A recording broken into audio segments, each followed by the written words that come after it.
Welcome to Lecture 21 of Networks, Friends, Money, and Bytes. Well, there are only 20 questions and 20 lectures. So what is Lecture 21 doing here? We're going to try to provide a very quick summary of the dramatic intellectual landscape that we have covered in this course. We started with the first question on how does power control work in CDMA cellular networks. And through this lecture, we talked about two important issues. One is the idea of distributed algorithms, the control of the transmit power through distributed coordination. We also introduced the powerful idea of negative network effect, the tragedy of commons over the air. And along the way also started bringing up linear programming and game theoretic formulations. Then we talked about auction, how game theoretic views can be used to analyze the bidding behavior. Now we talked about eBay, we talked about Google AdSense, the single item and multiple item auctions. And we saw the powerful idea of second price as the way to internalize the negative network effect. Then we looked at Google's PageRank. The idea is that we can use a view of consistency on a graph where a node is a web page and a directed link is a hyperlink among the text to construct a ranking of the importance of the web pages. And then we looked at a ranking of movies, but this time a different ranking for each different user. And the powerful idea of collaborative filtering. It says that in a network, in this case between movies and users, if I know a lot of people who behave like you in terms of movie taste, then through their likes and dislikes, I can better predict your likes and dislikes. Along the way, I also started talking about some quadratic programming, least squares, as well as basic ideas in learning theory. Then we looked at the question, when can I trust the average rating on Amazon?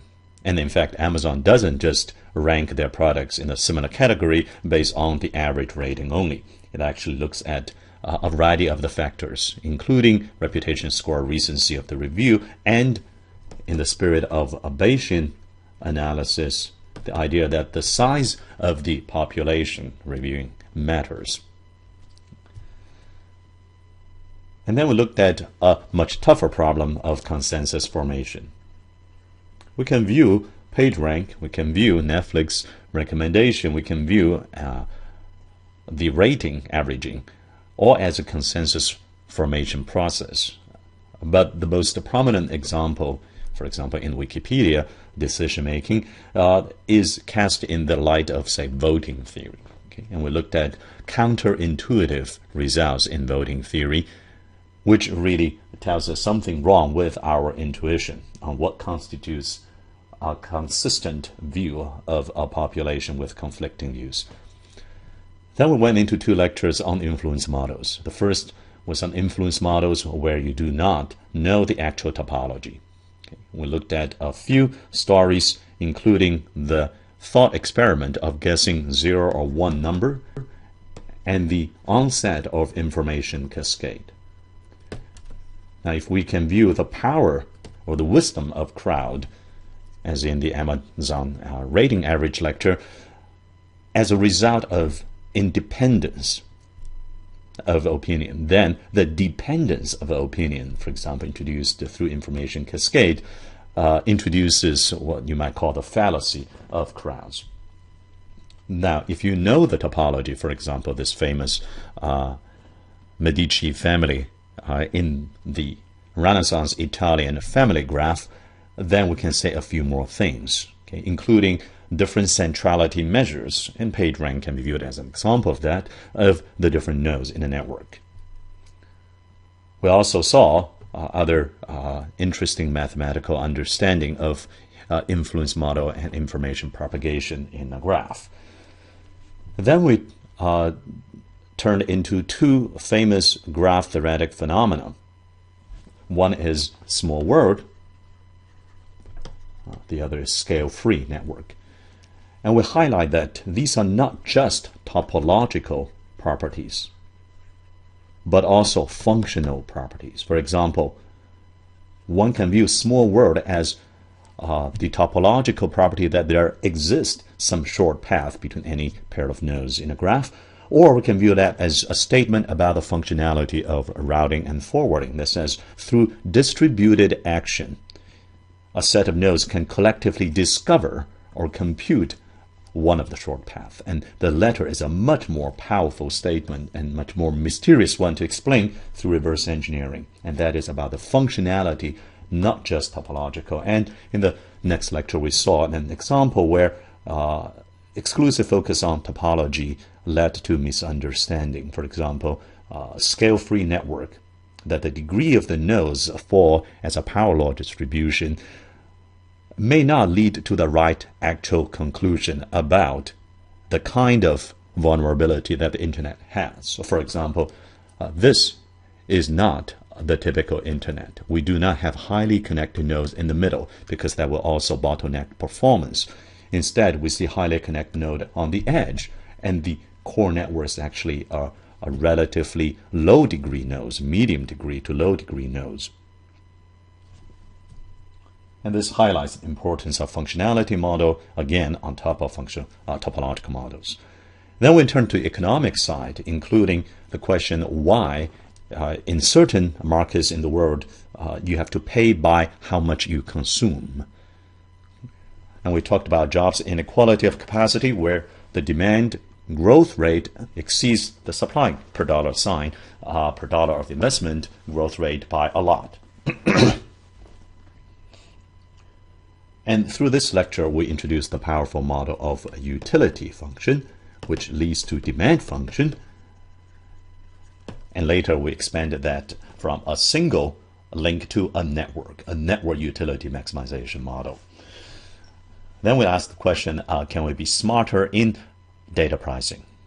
And as we looked at smart data pricing, we saw a few examples, including time-shifting ideas that has been applied in energy networks, in transportation networks, and increasingly in mobile wireless networks as well. Okay. Again, it highlights the fact that different people have different utility functions, and they value delay versus price in different ratios. So as you charge different prices, you're going to get different kind of reactions from these intelligent agents. Then lecture 13, we turn into the underlying technological network again. And this time, in this case, we looked at the foundational principles behind the internet design, including the idea of layering depicted in this picture, divide and conquer a functional decomposition, including the idea of packet switching, similar to CDMA versus TDF-DMA. If you have dynamic demands, then don't dedicate resources. And including the idea of hierarchy in network topology and the construction of overlay networks. And then we looked at a specific case of IP routing in this lecture, followed by TCP congestion control in lecture 14, which is a powerful illustration of distributed coordination, one more time, in network. In this case, the distributed coordination is interpretable as a pricing, even though there's no real money changing hands, and it's happening at a much faster time scale than the monthly bills, but can view that as pricing coordinating distributed demands located in different parts of the internet, so that we can, in a fair and efficient way, utilize the limited link capacities. We'll look at reverse engineering, not just of topology, but also of protocols. Then lecture 15, we looked at the powerful idea of constructing overlay network in more detail, including peer-to-peer networks. The idea is that not only will you be a consumer, but also a provider of content and capacity. And when you build an overlay on top of the internet, then there are many other innovations that you can do. we looked at the power of a positive network effect. You may be able to get this square law even when each node maintains a constant number of neighbors. Another way to scale up beyond overlay is by using multi-stage switched network.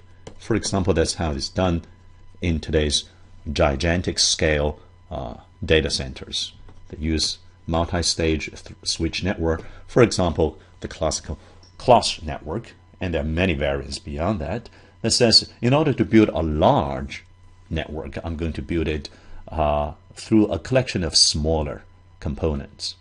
Okay, 3x3 or 4x4 switches, but by providing a rich connectivity pattern among the elements, then I can construct a highly desirable large-scale network as used, for example, within a data center. Okay, this is yet another way to scale up. And then we looked at one of the dominant usage of network today, that is video distribution. We looked at both IPTV network, which is a privately managed network, versus video over the internet, which is over the top network using the public internet. We looked at the video technology and how could a best effort service model in the internet turn out to support and evolve itself to enable multimedia content. So a few different powerful ideas there. And then towards the end of the course, we turned back to wireless network, turned back to the cocktail analogy, and turned back to interference management, including the idea this time not of power control but of scheduling. In this case, a very distributed way to do scheduling through random access, as in Wi-Fi networks or 802.11 networks. Okay, we looked at the powerful ideas behind them. They're pretty smart, but also the limitation of distributed coordination with very limited explicit message passing and the damage that it does to the scalability of the air interface. Then finally, we looked at the question of why is the speed low often on the cellular network, whether it's 3G or 4G or LTE. And we looked at the importance of overhead, the importance of non-ideal network conditions, the importance of end-to-end control of the network. It's not just the air interface part between your device and the cell tower, but also what happens after it, the cellular core network and the public IP, and then maybe the data center network on the other end.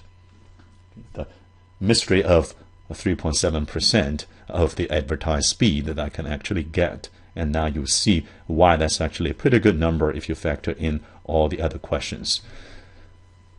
And last but not least, the issue of fairness. In addition to efficiency of allocation, how do we interpret fairness, both in technological networks, like in congestion control, and also in socioeconomic networks, like taxation, which is a hot debate subject going on right now in the US and in many other countries. Okay. The trade-off between fairness viewed in shouldering the burden of taxation and the fairness of redistributing income, as well as other issues behind just this trade-off curve. We looked at asymmetric construction of the fairness function that unifies many disparate measures from different disciplines. So that is a very quick recap of the 20 lectures. And if you view each lecture or each question as a node and either mathematical or conceptual or application connection as a link, let's say a bidirectional link and unweighted for now, then this is a possible graph you can look at. Okay, we started from here, and then you can trace sort of where we went through, and that's the journey that we have taken together over the past several months.